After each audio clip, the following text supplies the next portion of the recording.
Dumating pa talaga sa ganitong punto ang pagkabaliw mo, honey. Inis na tura nito kay honey. At susuntukin sana nito sa mukha ang dalaga pero kaagad itong napigilan ng 4 na lalaki. Bro, don't. Hawat ng mga ito kay Denver. Kaya naman napasuntok na lamang sa pader si Denver sa sobrang gigil kay honey. Itinali ng mga lalaki si honey na panay ang pagpupumiglas at pagsigaw sa gilid. Guys, kailangan na nating dalhin si Griff sa hospital. He already lost so much blood. Umiiyak na pagtawag pansin ko sa mga ito. Kaya naman napatingin ito sa gawin namin.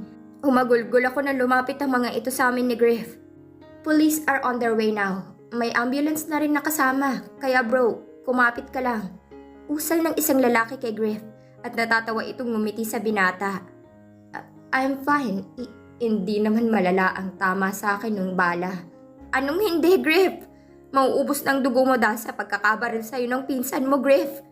Hiyaw ko rito habang tinuturo ang sugat niyang dumudugo pa rin hanggang ngayon. Pinausod ako ng isang lalaki para tingnan ang kalagayan ni Griff. Kaya naman inalalayan ako ni Denver para makaurong ako. Stay away from him. I've heard enough earlier. Seryoso nitong usal sa akin kaya naman nangiyak na naman ako. Hindi ko alam pero napayakap na lamang ako kay Denver dahil dumating ito. Akala ko'y kung ano nang mangyayari sa amin ni Mama. Are you okay? Your lips are bleeding. Lumapit sa akin si Denver at saka sinuri ang buong katawan ko. Napatango naman ako sa tanong niya bago mabilis na dumistansya sa kanya. Bakit ka pumunta rito?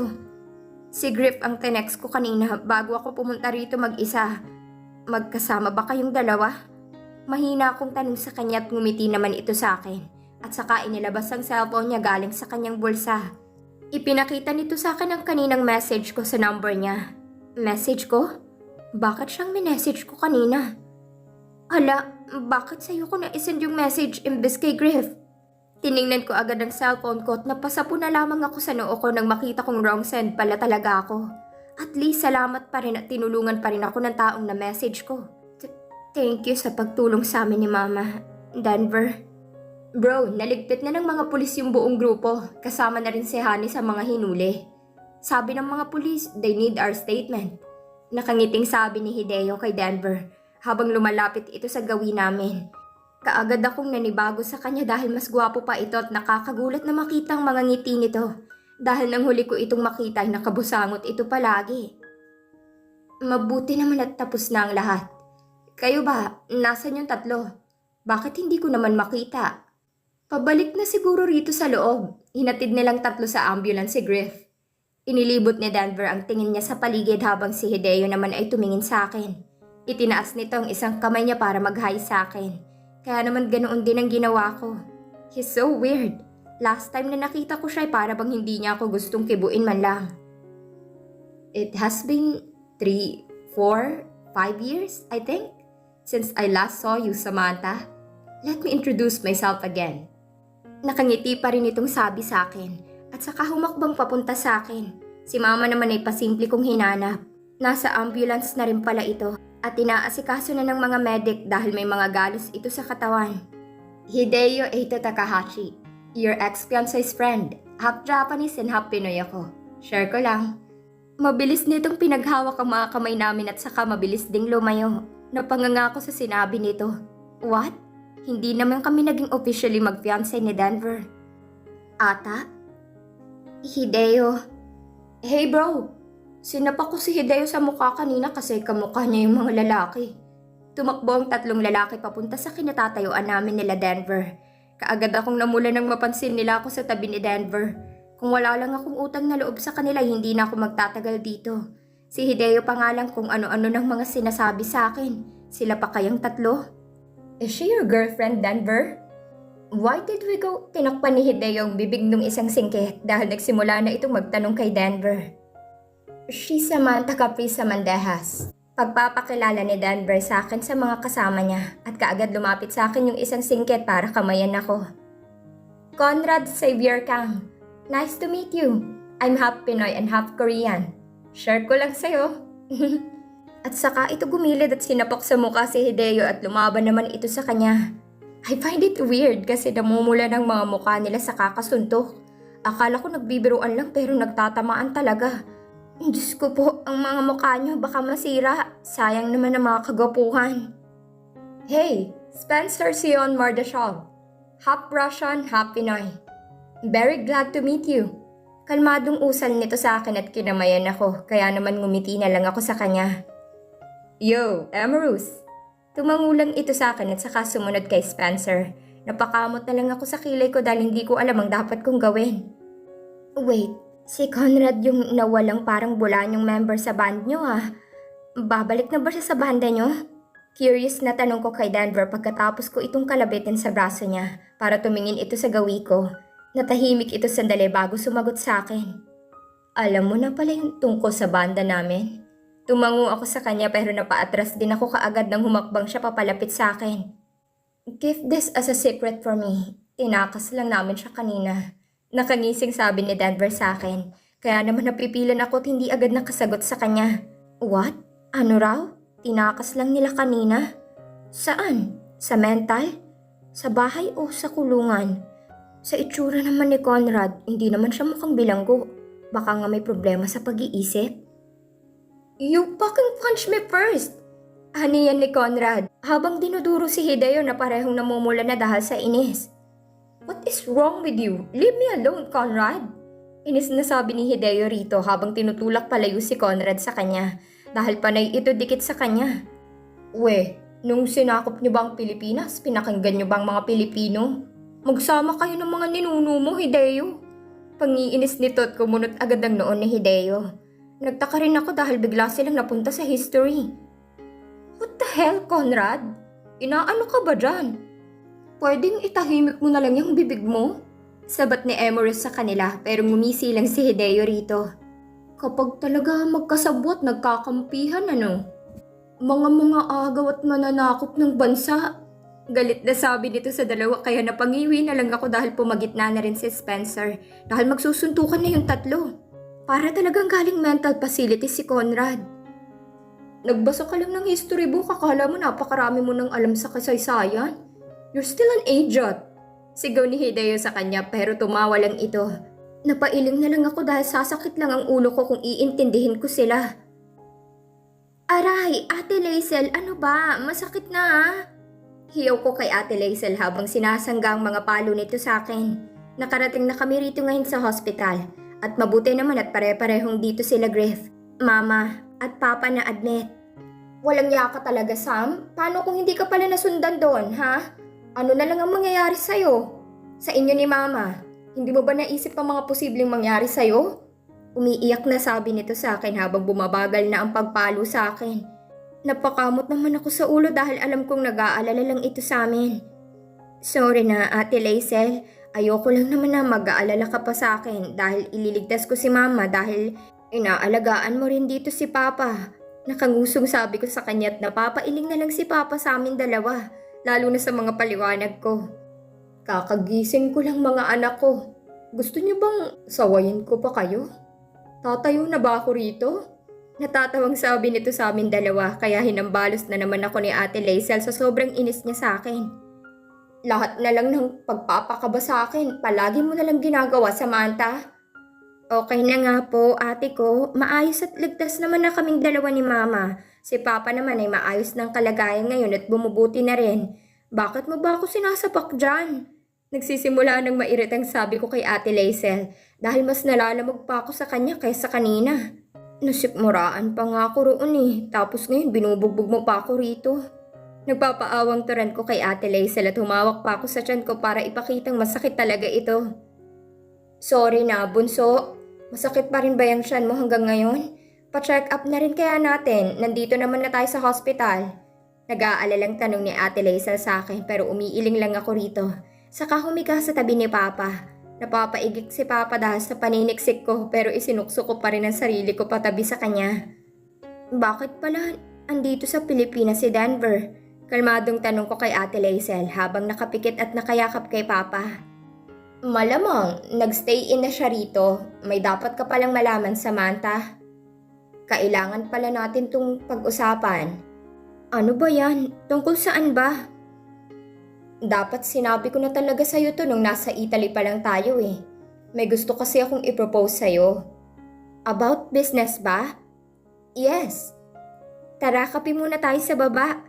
Humalik at nagpaalam muna kaming dalawa ni Ate Laisel kila Papa at Mama bago kami lumabas ng hospital room nila. May malapit na cafe rito sa hospital kaya naman dito na lang kami pumunta para mag-usap ni Ate Laisel. This is all about sa Abedra Company, right? Then, call Denver right now. Hani ako kay Ate Laisel sabay higop sa in-order kong hot coffee.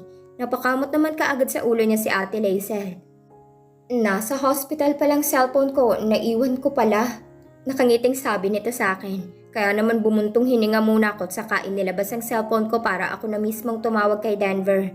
Wala pang 2 ring ay sinagot na nito ang tawag ko. Yes, may nangyari ba ulit? Wala naman. Bakit napatawag ka sa akin? Is something bothering you? Can you come here? Business talk? Seryosong sabi ko kay Denver at sandali itong natahimik sa kabilang linya. You sure? Why so sudden? Marami nang nangyari sa'yo ngayon. Why don't you take a rest muna? Isang sagot lang ang kailangan ko, Denver. Yeah, sure. I'll be there in a few minutes. Mabilis na sagot nito sa akin.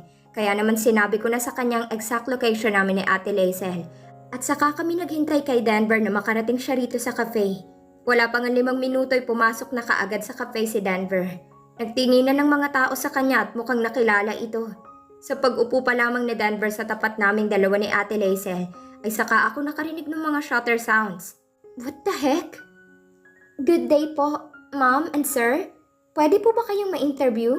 Kaagad na may lumapit sa aming reporter at ang kasama nito ay patuloy lang sa pagkuha ng mga litrato namin ng walang permiso. Excuse me? Namamanghang usal ni Ate Laisel sa kanila habang tinatakpan ng mga mata niya na nasisilaw na dahil sa mga flash. Are you the Samandaja sisters and Denver Giovanni sa Abedra of the Saavedra Company and the band Black Roses? Tanong nito sa aming tatlo, pero tumayo na kaagad kami at saka nagsimulang mabilis na maglakad pa alis. What the heck? Hindi ko naman alam na ganito kaagad aabuti namin dito sa Pilipinas. Bakit po kayo magkasamang tatlo ngayon dito? Is there a collaboration? Shut your mouth, leave us alone. Nakangiting sabi ko sa mga ito at saka pumasok sa sasakyan ni Denver. Nasa likod naman ng sasakyan si Ate Laisel. Bakit din ba rito ako naupo sa passenger seat? Maybe sa private place na lang tayo mag-meeting. Artista ba tayo? Bakit may reporter pang sumunod sa atin? Tanong ni Ate Laisel kay Denver, kaya naman natawa ko sa kanya. Black Roses, remember? Natatawang sabi ko kay Ate Laisel habang nakaturo kay Denver at naalala na nga nito na miyembro ng isang sikat na grupo si Denver. Ay oo nga pala, member ka nga pala ng Black Roses. How did you even know? Nakatitig sa akin sabi ni Denver habang nagmamaneho ito, pero umiwas din ang tingin sa akin. I just did. Nasa news kayo nung one time na nanonood ako ng TV. Paliwanag ko kahit nag-search naman talaga ako about sa grupong kinakabilangan niya. Ganda ng mga kanta niyo, Denver. Sobrang talented niyo talaga. Isang band na may different languages ang mga kanta. Wow, just wow. Mukhang kinikilig pang sabi ni Ate Laisel at nag-thank you naman si Denver sa kanya. Mamaya, baka pwedeng pahingi naman ako ng autograph mo ha? Huy, Ate Laisel. Autograph lang naman. Wala pang ilang minuto ay nakarating na kami sa isang lugar na wala pang katao-tao. Kaya naman dito na lang namin naisipang mag-usap tatlo. What? Come again? We want a collaboration. Pag-uulit ni Ate Laisel sa sinabi niya sa akin kanina habang napapakamot pa sa ulo niya. Napatango naman ako sa kanya kahit hindi ko pa gaanong napaprocess ang mga gusto nilang dalawa. Like, merge? Something like that? No, it will be hard for you if we will merge. For us, I think that's a brilliant idea. Sagot kaagad ni Ate Laisel kay Denver, pero masyado talagang komplikado ang planong gusto nilang mangyaring dalawa. Hindi ito ganoon kadali na para bang pirmahan lang ang magaganap sa pagitan namin at magiging maayos na ang lahat. Maraming pwedeng mangyari at maraming pwedeng maapektuhan.